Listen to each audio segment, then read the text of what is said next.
Espiritu Santo. Amen. Langit mo na mga amahan, dagang salamat, tinigapon ng karon, din kami nagkatikom sa imong ngalan. Lord God, among himayaon, ug amo ikaw nga daygon, kay ikaw lamang ang among Dios.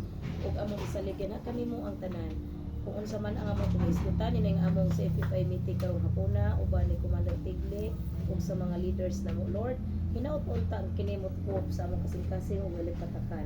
O kini makapahimaya sa imong ngalan ug ikahimuot kanimo, Lord God. Kining tanan among gipangayo ug gipasalamatan pinaagi sa imong bugtong anak si Kristo, Dios nga usahang tod sa kahangturan. Amen.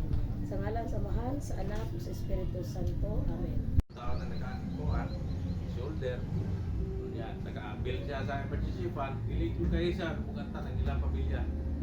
Tabangan yun sa emergency fund. Amo to emergency fund. Plus tabang-tabang pa na to.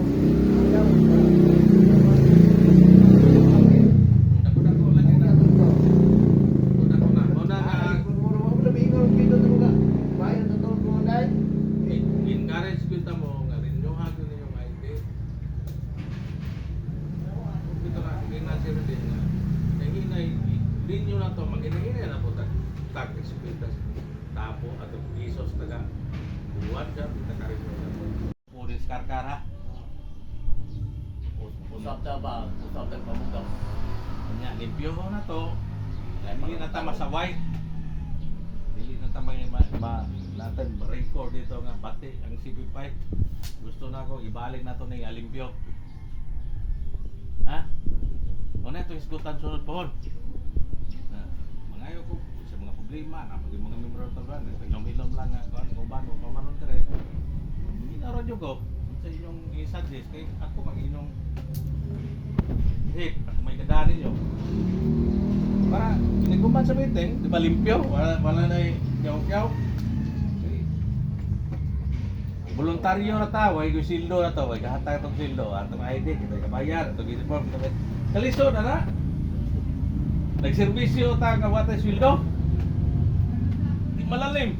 Di mo nang ano, di malalim nang kuana. Pero sa benefits na to, sa benefits niya sabot mo, sa voluntaryo. Dako kitang benefits.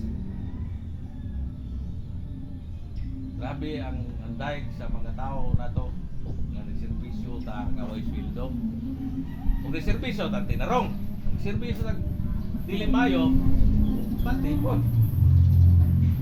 Walay Langit mo na mga mahal, dagang salamat, pinili na mo ang pag-meeting karon, Lord God. Hinaot na imo kaming proteksyonan sa among pagbiyahe, pauli sa among panimalay, o ingon man ang among mga brothers and sisters nga wala karon katamo. Hinaot po ta nga hatagan sila og lamdag sa espiritu, hangtod makanahuna sila sa pagbenepisyo nga voluntaryo alang sa kalinaw ug kahusay ni kapilingban karon. Kining tanan among gipangayo kanimo, Lord God, pinagi sa imong anak sa Kristo, Dios nga sa hangtod sa kahangturan. Amen. Amen. Sa ngalan sa Mahal, sa Anak, sa Espiritu Santo. Amen.